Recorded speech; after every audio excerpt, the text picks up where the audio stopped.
নমস্কার। ঠাকুরমা স্বামীজি গুরুদেবের শ্রীচরণে প্রণাম জানাই। সূত্র কল্পতরু শ্রীরামকৃষ্ণ, সেখান থেকে কিছুটা অংশ পড়ে শোনাই।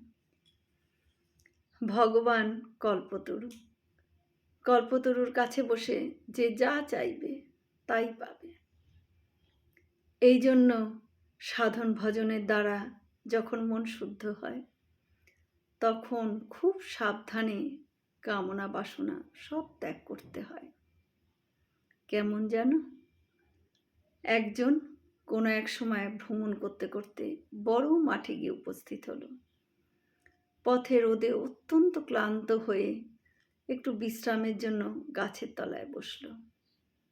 বসেই সে মনে মনে ভাবলে, এই সময় যদি একটা ভালো বিছানা পাই, তাহলে তাতে শুয়ে ঘুমিয়ে পড়তাম। সে যে কল্পতরুর নিচে বসেছিল তা সে জানত না। মনে মনে যেই ভাবা, অমনি একটি সুন্দর বিছানা এসে হাজির হলো। সে আশ্চর্য হয়ে গেল এবং তাতে শুল।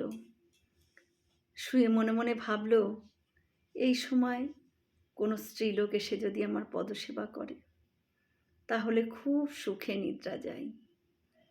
এই মনে হওয়া অমনি এক সুন্দরী যুবতী এসে তার পদসেবাও করতে লাগলো। তখন আর তার আনন্দের সীমা রইল না। তারপর তার খুব ক্ষুধা পেল। যেই ভাবা, অমনি তার সামনে নানান রকম পদ এসে জুটে গেল।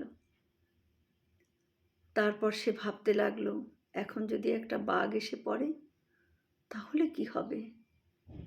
যেই ভাবা, অমনি এক প্রকাণ্ড বাঘ লাফ দিয়ে এসে তাকে মেরে ফেললে। এই সংসারেও জীবের ঠিক এরূপ দশা ঘটে। ঈশ্বর সাধন করতে গিয়ে বিষয়, ধন, জন, মান, যশ ইত্যাদি কামনা করতে থাকি আমরা।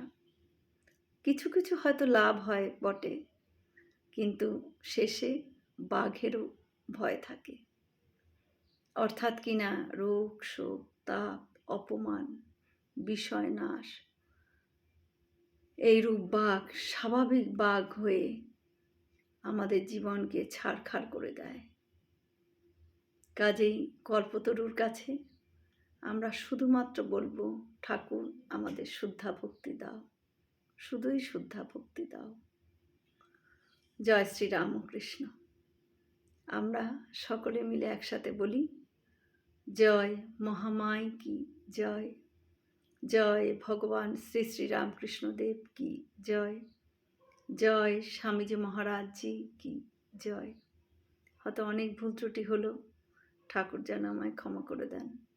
সকলে সুস্থ থাকবেন, ভালো থাকবেন। ঠাকুর মায়ের কৃপা দৃষ্টি সকলের ওপর বর্ষিত হোক। শুভরাত্রি।